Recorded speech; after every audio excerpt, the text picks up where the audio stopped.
Good morning बच्चों। तो कैसे हैं आप लोग? आई होप कि आप लोग बहुत अच्छे होंगे, खुश होंगे, मस्त होंगे, खुशहाल होंगे और मन लगाकर पढ़ते होंगे। पिछले क्लास में हम आप लोग को टेम्पल आर्किटेक्चर के बारे में बताए थे और टेम्पल आर्किटेक्चर में बहुत सारे स्टाइल के बारे में पढ़ा दिए।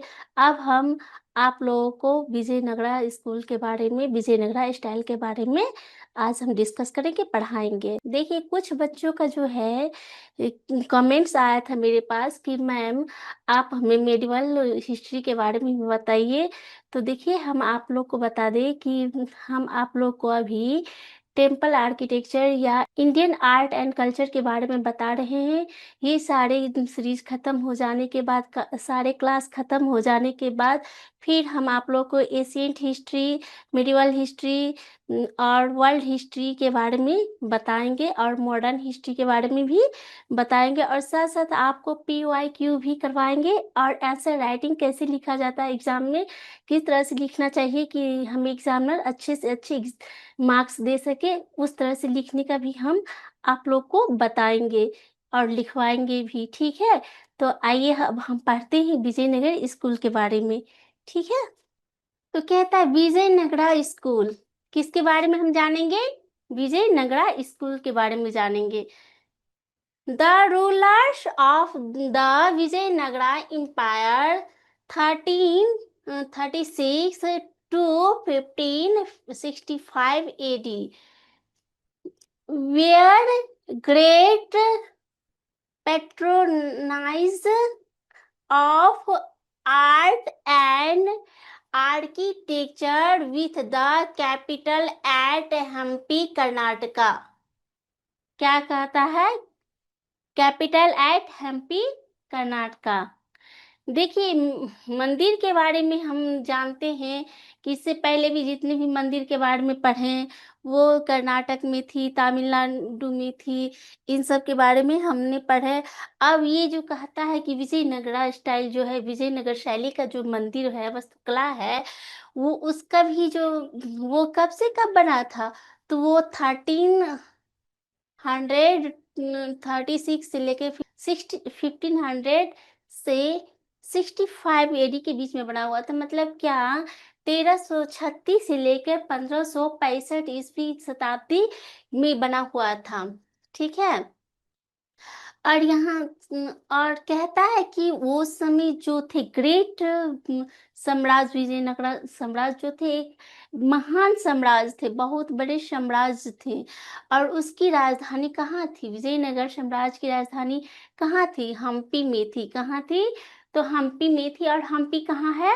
तो कर्नाटका में है। ठीक है, यहाँ तक समझ गए। दे combined the features of Chola, Hoysala, Pandya and Chalukya architectural style. ये कहता है कि इसमें ये जो स्टाइल बनी हुई है, कौन सी स्टाइल? तो विजयनगर स्टाइल। किन किन शासकों के शासन के समय में जो मंदिर बनी हुई थी उन सबको मिलाकर बनाया गया है। तो यहाँ पे दिया हुआ है कि वो सब थे, कौन कौन थे? तो चोला थे, होयसला थे, पांड्या थे और चालुक्य थे। इन सभी साम्राज्य के, इन सभी शासकों के समय में जो मंदिर का जो आर्किटेक्चर था उन सभी को मिलाकर विजयनगरा स्टाइल का स्कूल वास्तुकला बनाया गया, मंदिर बनाया गया। अब कहता है under them the architectural style was influenced by the Indo-Islamic style of Bijapur. क्या कहता है कि इसमें जो है, जो इसका जो कंस्ट्रक्शन था, इसका जो बनावट था, वो किस पर आधारित था? तो इंडो इस्लामिक पर आधारित बना हुआ आर्किटेक्चर था, जो कहाँ है? वो बीजापुर में है। कहाँ है? तो बीजापुर में है।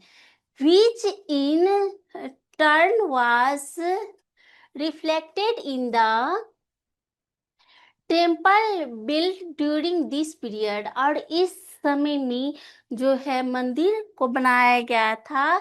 The features of the temples were as follows. यहाँ पे जो है इस मंदिर की जो विशेषताएं हैं, क्या सब विशेषताएं थी, कैसे बनाया गया था, किस किस साम्राज्य के शासनों के समय में लेकर के बनाया गया था, और इसमें की कौन कौन से कंस्ट्रक्शन जो है, बनावट जो है इन मंदिर में, किस किस मंदिर के कंस्ट्रक्शन से मिलते जुलते हैं, ये सारी बातें इसमें बताई गई है जो कि हम जानेंगे आगे। और सबसे पहले आप इसे नोट कर लीजिए, ये वीवीआई चैप्टर है, बहुत ही इम्पोर्टेंट है। आप पहले से इंग्लिश वाले नोट कर लीजिए।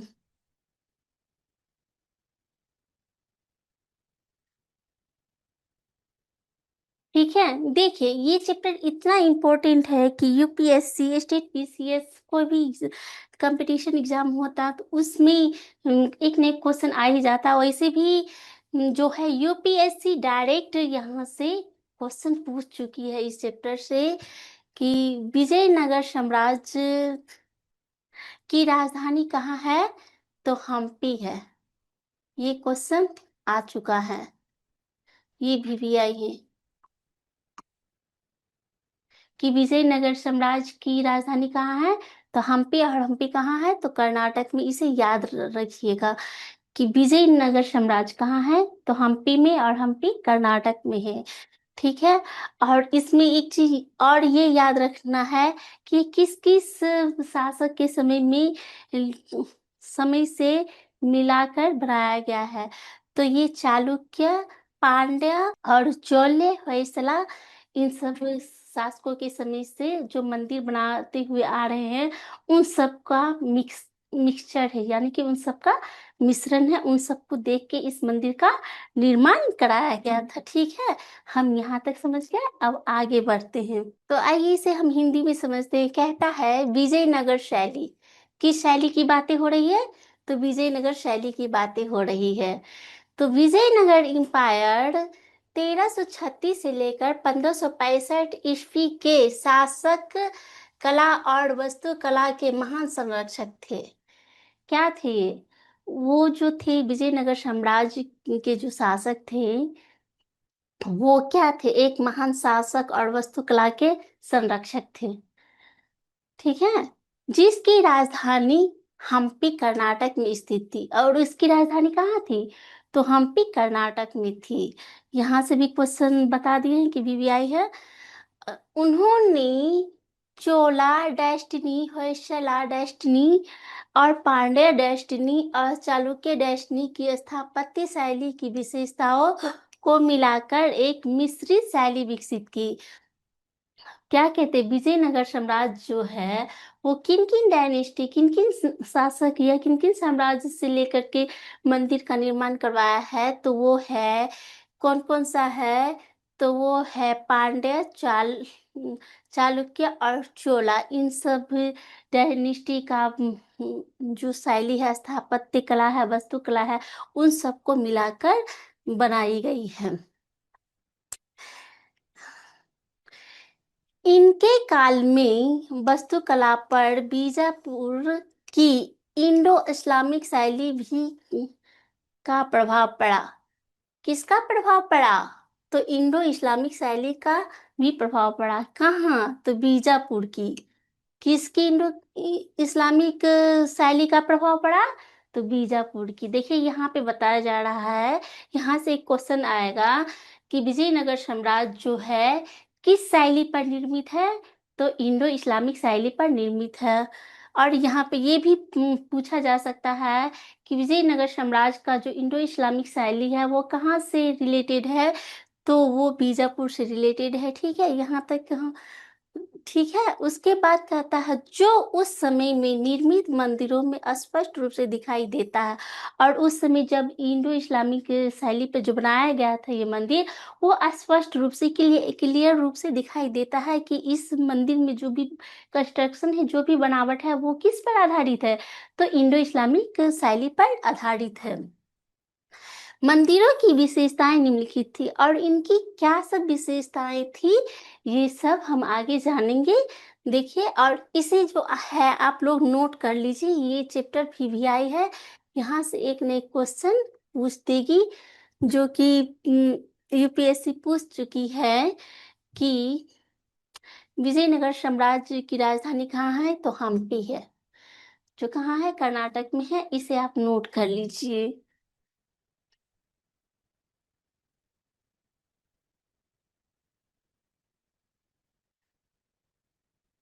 ठीक है, हम यहाँ तक समझ गए, अब आगे बढ़ते हैं।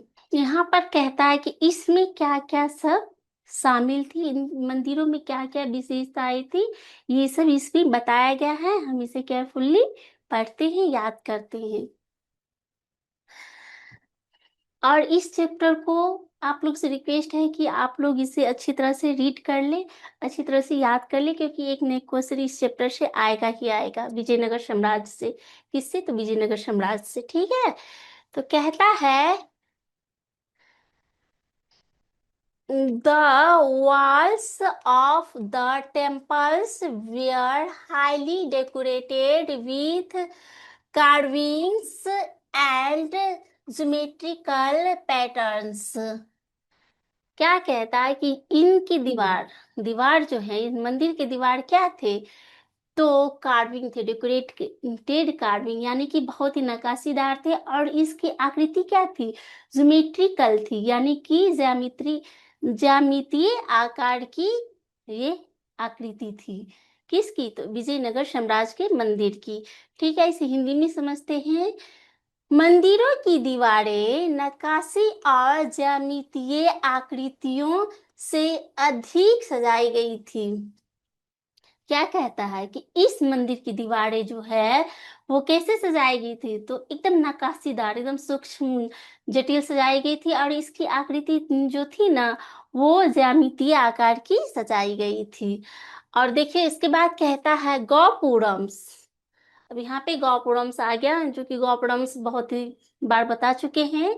Gopurams which were previously present on the front side were now built on all the side monolithic rock pillars। या क्या कहते हैं कि जो यहाँ देखिए कहता है कि गौपुरम्स, पहले जमाने में विजय साम्राज्य के समय से पहले जो मंदिर बनाए जाते थे, तो उसमें क्या होता था, गौपुरम सिर्फ आमने सामने होती थी, सिर्फ मंदिर के प्रवेश द्वार में ही गौपुरम होती थी। और उनके बाद क्या हुआ कि जब विजयनगर साम्राज्य, जब वो शासकों के समय से लेकर मिलाकर मिक्सित मिक्सर करके जब वो मंदिर का निर्माण करवाए, तो उन्होंने गौपुरम को एक ही साइड नहीं छोड़ करके वो सभी दिशाओं में, मंदिर के चारों दिशाओं में गौपुरम का निर्माण करवाए।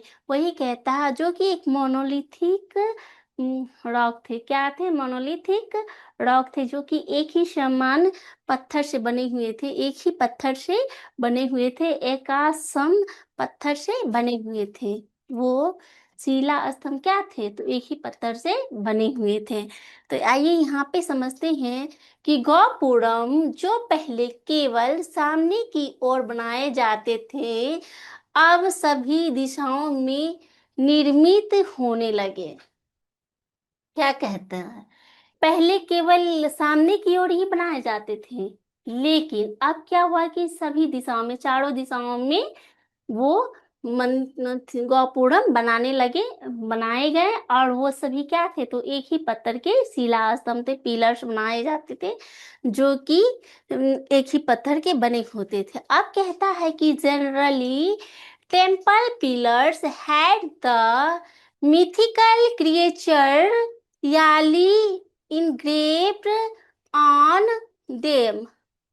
जो कहता है, क्या कहता है कि जनरली इस मंदिर के स्तंभ पर जनरली जो होते थे, सामान्यतः मैथिकल होते थे क्रिएचर, याली इस मंदिर के जो पिलर होते थे, वो अक्सर पौराणिक जीव पौराणिक जीव, एक याली की आकृति, याली नाम की कोई पुरानी जीव होंगी, या मतलब उनको याली कहा जाता होगा। तो उस आकृति में वो क्या थी? उकेरी जाती थी, निखारी जाती थी। क्या कहता है? इनग्रेव्ड ऑन देम, वो उकेरी जाती थी। आइए हिंदी में समझते हैं। सामान्यतः मंदिरों के स्तंभों पर पौराणिक जीव याली की आकृति उकेरी जाती थी। और इसमें जो क्या होता था कि इस मंदिर में जो स्तंभ होते थे ना, जो पहले भी बताया गया कि मंदिरों में बहुत सारे स्तंभ होते थे, और इसमें भी बताया जा रहा है कि मंदिर में जो स्तंभ होते थे उस स्तंभों पर पौराणिक जीव याली की आकृति उकेरी जाती थी। ठीक है। उसके बाद कहता है the enclosing walls were large, और इनके इंक्लोजिंग, इनके जो परिसर को घेरने वाली जो दीवारें होती थी, कोई भी मंदिर बनाया जाता था तो उसमें क्या होता था कि मंदिर को घेरा जाता था। तो मंदिर को घेरने के लिए दीवार की जरूरत होती थी, और वो दीवार जो होती थी वो दीवार इतनी ऊंची होती थी, बहुत ज्यादा ऊंची होती थी और बहुत ही विशाल होती थी। क्या कहता है, लार्ज होते थे। उनका जो होता था वो ऑल लार्ज होता था। क्लोजिंग, इनक्लोजिंग मीन्स होता है कि जो चारों ओर से घेरने वाली दीवार रे होती थी वो बहुत ही विशाल होती थी। तो कहता है, देखिए हिंदी में समझते हैं, परिसर को घेरने वाली दीवारें अधिक विशाल होती थी। क्या होती थी, इनकी दीवारें अधिक विशाल होती थी। जो मंदिर को घेर के रखा जाता था उनका दीवार अधिक विशाल होता था। ठीक है, हम यहाँ तक समझ गए। अब आगे बढ़ते हैं। अब देखिए इसी में कहा जाता है more than one mandapa was built in each temple. और इसमें क्या होता था कि इसमें एक से अधिक मंडपा बनाए जाते थे। The central mandapa came to be known as the Kalyana mandapa, dedicated to divine marriage. और इसको क्या कहता था, जो सेंटर यानी कि बीच में जो मंडप होते थे, वो जो मंडप होते थे वो उनको क्या कहा जाता था, तो कल्याणी मंडपा कहा जाता था। उस मंडप का नाम क्या था, कल्याणा मंडपा। क्या नाम था, तो कल्याणा मंडपा, जो कि डेडिकेटेड टू डिवाइन मैरिज, जो कि देवी देवताओं के दैवी विवाह को उस पे दर्शाया जाता था उस मंडपा पर। किसमें, तो मंदिर की जो मंडप होती थी उसमें जो बीच का जो मंडप होता था, चारों साइड होने के बाद भी एक बीच में सेंटर में एक जो मंडप होती थी, उन मंडप पे देवी देवताओं के वैवाहिक जीवन के बारे में या वैवाह को, देवी विवाह को दर्शाया जाता था। तो हम आइए इसे हिंदी में समझते हैं। जो और मेन जो सेंट्रल मंडपा जो होते थे उनका क्या नाम होता था, तो कल्याणा मंडपा। उन मंडप का क्या नाम होता था, कल्याणा मंडपा। याद रखिएगा कि मंदिर के बीच में जो मंडप होती थी उसका नाम कल्याणा मंडपा होता था। और ये मंडपा किसमें है, तो विजयनगर साम्राज्य के वास्तुकला मंदिर कला में ये मंडप देखने को मिलती है। ठीक है। आइए इसे हिंदी में समझते हैं। प्रत्येक मंदिर में एक से अधिक मंडप बनाए जाते थे। क्या पहले भी बताएं कि बहुत सारे मंडप बनाए जाते थे। केंद्रीय मंडप को कल्याण मंडप, केंद्रीय मंडप को कल्याण मंडप कहा जाने लगा। और केंद्रीय मंडप को कौन सा मंडप कहा जाने लगा, तो कल्याण मंडप कहा जाने लगा, जो दैव विवाह यानी कि देवी देवता के विवाह या दैवी विवाह को समर्पित होता था। जो देवी देवता या दैवी विवाह को क्या होता था, समर्पित होता था। कौन सा मंडपा, तो कल्याणा मंडपा। इसे हमें याद करना है। ठीक है, ये वीवीआई है, यहाँ से भी एक न एक क्वेश्चन आ जाएगा, इसे आप लोग नोट कर लीजिए।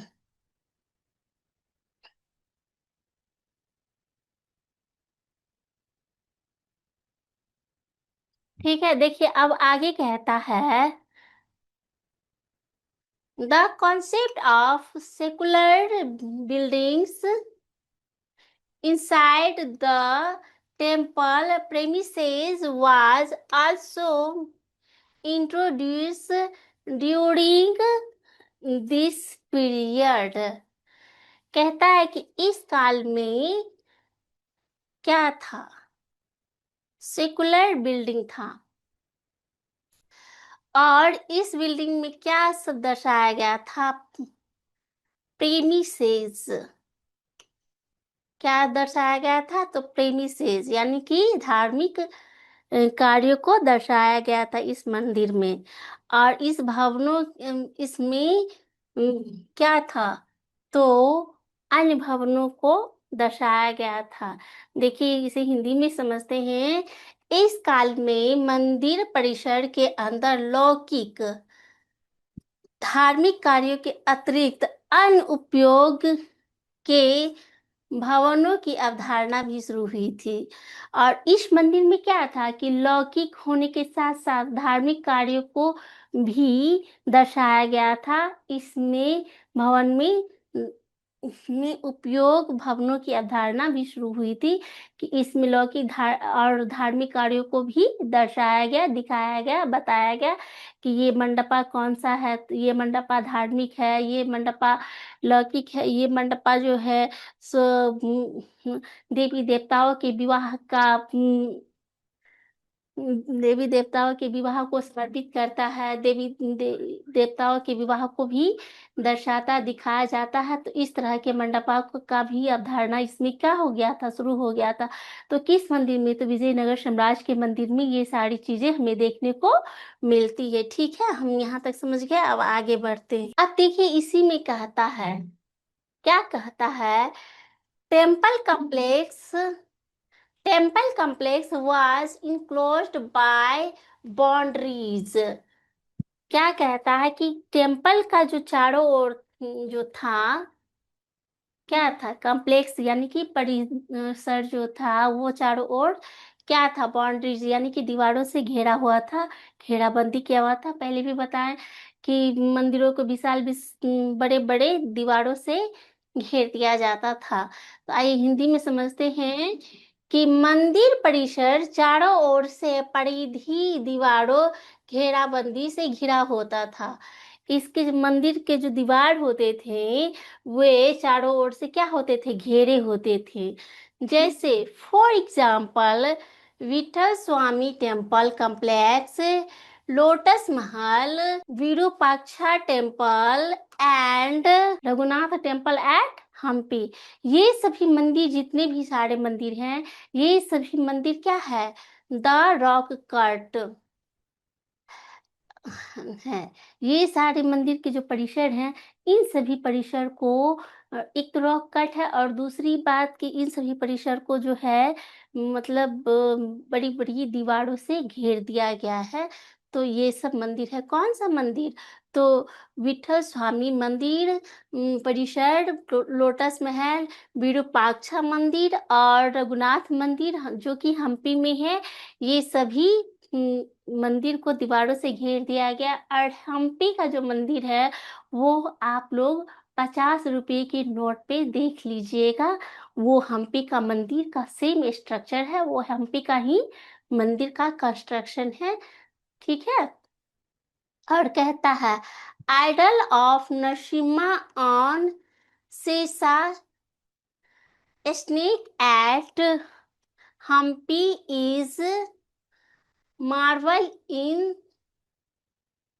itself, marvel in itself. कहता है कि नरसिम्हा और शेषनाग का जो हम्पी में मंदिर है यह मार्वल में स्थित है। इसकी एक अद्भुत अपने आप में इटसेल्फ, अपने आप में एक अद्भुत आकृति है, बनी हुई है। कौन सा, तो शेषनाग जो सर पर स्थित है। और नरसिम्हा की जो मंदिर है, इन सबको चट्टानों से काट काट कर बनाया गया। ये सब देखने में एकदम अद्भुत लगता है। ठीक है, इसे हिंदी में समझते हैं। उदाहरण के लिए विठल स्वामी मंदिर परिसर, कमल महल, विरूपाक्ष मंदिर और हम्पी का रघुनाथ मंदिर, जो कौन कौन सा है, ये सब मंदिर किस में देखने के लिए मिलेगा हमें, विजयनगर साम्राज्य में। और विजयनगर साम्राज्य कहाँ पे है, तो उसकी राजधानी हम्पी में है। और हम्पी कहाँ है, तो कर्नाटक में है। और ये सारी मंदिर कहाँ देखने को मिलेगी हमें, तो कर्नाटक में मिलेगी। ठीक है। और कहता है हम्पी में शेषनाग सर्प पर स्थित। और हम्पी में जो शेषनाग है वो जो सर्प पर स्थित है उनको भी दिखाया गया है।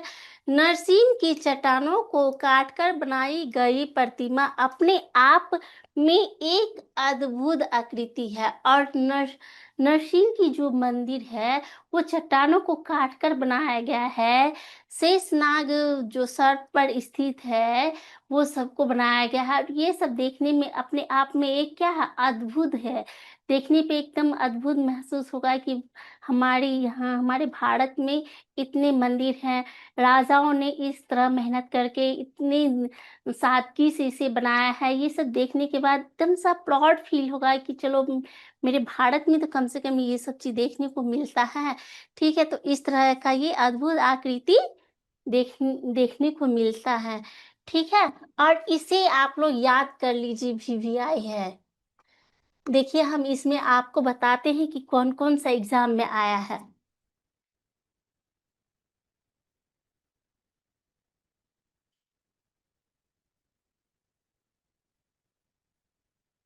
देखिए यहाँ से डायरेक्ट UPSC क्वेश्चन पूछ दिया है। क्या पूछा है कि रघुनाथ मंदिर कहाँ है?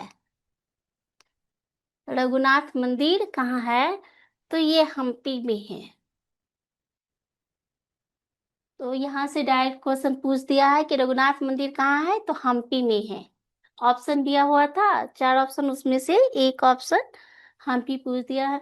अक्सर UPSC आपसे 4 ऑप्शन वाला ही क्वेश्चन पूछते हैं, जिसमें कि आपको या तो उसका कारण बताना होता है या उसको मैच करना होता है, या ये सही है या गलत है, या एक होगा या दो होगा, इस तरह से आपसे क्वेश्चन किया जाएगा।